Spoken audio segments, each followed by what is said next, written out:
Yo guys, welcome back to a brand new video. Today we're going to go ahead and dive in to 3 sets that I would like to see buffed for Season 28. These aren't necessarily the worst sets in the game, but they are sets that I think have a lot of potential to be really fun to play that could really just use a little bit more oomph. The first set that we're going to look at today is Natalias Vengeance. There's 3 builds that I know about using Natalias. There's the rapid fire version, the fan of knives version, and then the version that mixes with 6-piece Natalias and 4 pieces of Gears of the Dreadland. Although all 3 versions are a little bit underwhelming, the rapid fire one is really cool, and I really wish that there was something brought into this game that could kind of enhance it. In Season 27, there's also a version of this build that takes advantage of Cluster Arrow with the Angelic Crucible that shoots off our last non-channeled hatred spending ability while we're strafing. If we take a look at the set, the abilities on it seem really cool. Reign of Vengeance is extremely aesthetically pleasing, and I really wish that there was something more that we could do with it. What I really like about the rapid fire version of this build is that we can really take advantage of the 2-piece set bonus. We can have multiple instances of Reign of Vengeance firing off at the same time. Our 4-piece bonus is going to give us that 100% increased damage on Reign of Vengeance,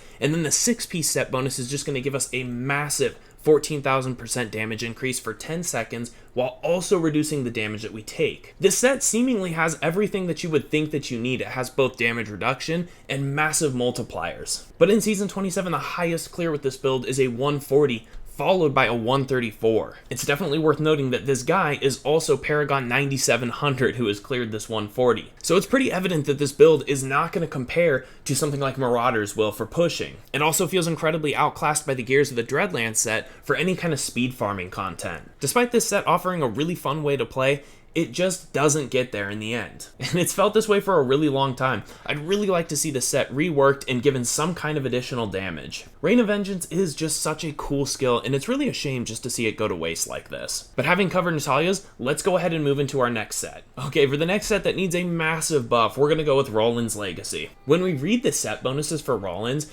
it seems really strong, but unfortunately that's just not the case. Every use of Shield Bash or Sweep Attack is going to reduce the cooldowns of our laws and defensive skills by 1 second. The crazy thing about this build is that the 6-piece set bonus is going to make our attack speed insanely fast. This gives us really consistent uptime on those laws and defensive skills. This set also probably has the best 4-piece bonus in the entire game. Generally speaking, the massive multiplier for the build comes on the 6-piece set. For Rolands, they went ahead and put it on the 4-piece slot. This can be fairly nice in the early season when you're going for your Hadrig's Gift, because by the time you have 4 pieces, you're actually doing substantial damage. It may feel like you're on the right track at the beginning of the season when you get 4 pieces of this set, but unfortunately, by the time you get 6, it's just about time to start farming for another set. In Season 27, the highest clear that we have so far in the Americas for Rolands Legacy is a 133, followed by a 126, followed by a 120. The set makes you tanky, it makes you hit really quick, it looks really cool, and it has great sustain,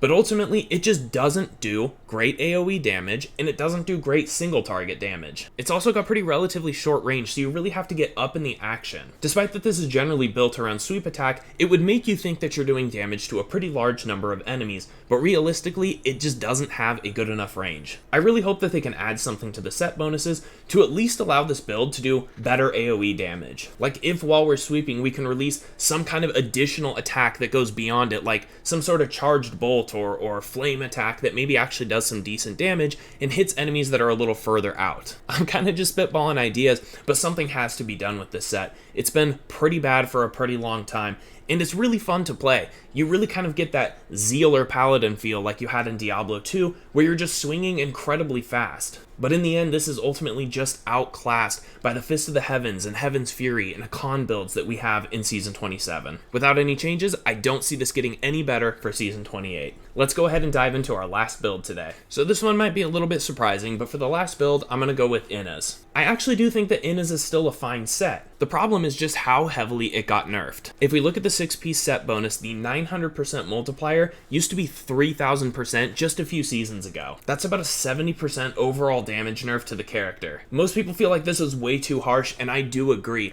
I think that taking it from 3000% down to 900 was way too extreme, and it would have been fine if they would have just tested maybe somewhere around 1800 to 2000. I do think that even that would be a pretty big nerf to this build, but at least it would still feel a little bit more viable. The highest clear that we have in Season 27 on the Americas for the Inna set is a 143, followed by a few 138s. This is nowhere near where it used to be, where multiple players were clearing 150s with this build. I don't necessarily want to see this brought back to its former glory of 3000%, but some kind of buff to at least even it out would be nice to see. This build was kind of capable of everything. You could do the speed content with Water Ally, and you could do the pushing content with Fire Ally. It's actually still pretty decent for speed content, but it's completely outclassed by the LOD Wave of Light this season for GR pushing. Blizzard kind of has this trend of over-nerfing builds if they just seem a little bit too strong. Sadly, when they do this, they don't come back to actually balance it out later. Hopefully this is something that they address in Season 28, but if you're interested in playing the Inna's build, I do have a guide down below to the Water Ally variant for speed content. Go ahead and drop a comment down below and let me know what set or sets that you would like to see buffed for Season 28. As always, folks, I genuinely appreciate you for tuning in. Thank you so much for watching, and I'll catch you on the next one.